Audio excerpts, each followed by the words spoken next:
Hello everyone. Today I am going to explain once again chapter 3 for class 10, that is money and credit.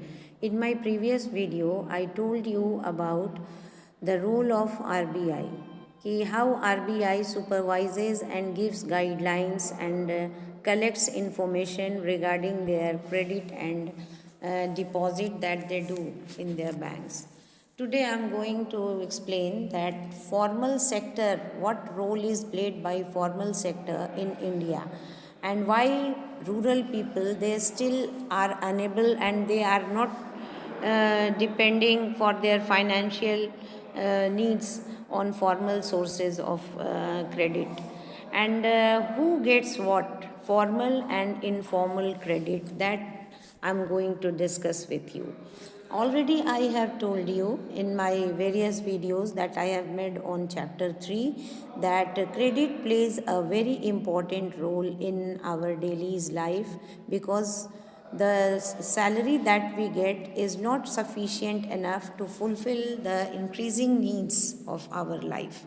So we depend on credit, and most of the time what we have seen that in urban areas, because people are more aware and educated, so they depend on formal sources, banks, public sector banks and cooperatives. They go and take credit for them, because they know the benefit of taking credit from formal sources, because credit from formal sources can be availed at low rate of interest, and the situations or other conditions or terms are also good, or which does not push the borrower in a debt trap or any other type of situation.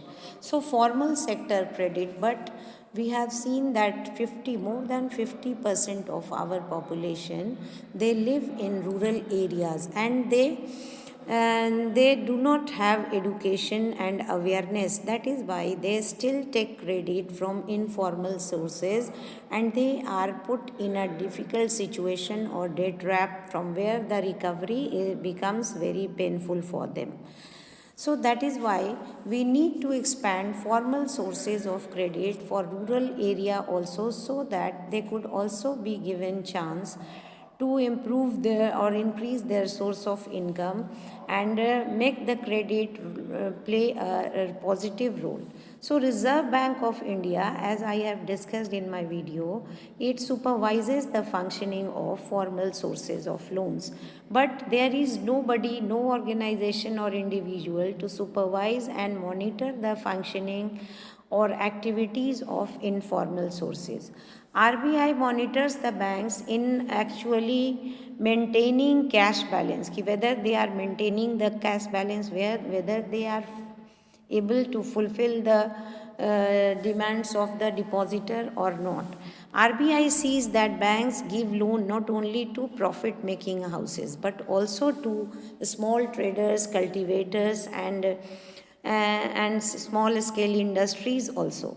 So periodically banks submit report 4 times at least in a year to the RBI on how much they are lending and what interest rate is being charged, or what interest rate they are offering to the depositor. So there is no such organization which supervises the credit activities of lenders in the informal sector. So they can lend at whatever interest rate they choose, and there is no one to stop them.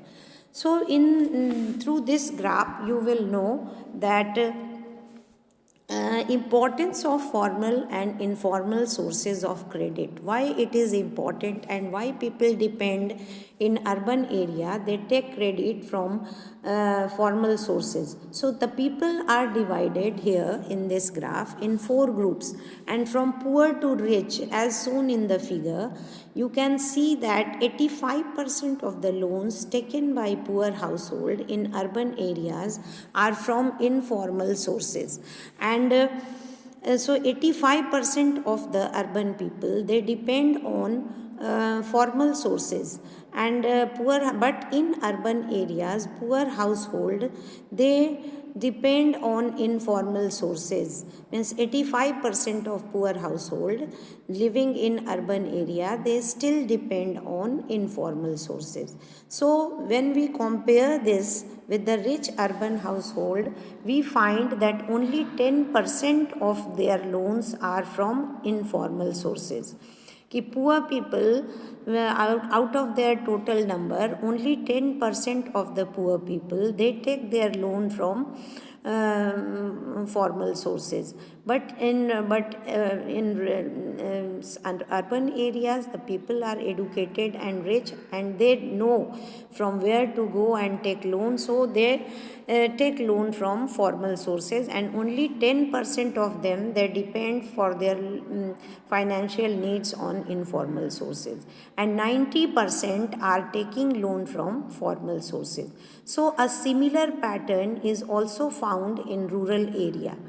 The rich households are availing cheap credit. They do not need it, but still they are availing cheap credit from formal lenders, whereas the poor households, they depend on informal sources and they pay large amount or large interest or higher interest for borrowing. And in this way, credit pushes them in a debt trap, or their situation does not improve.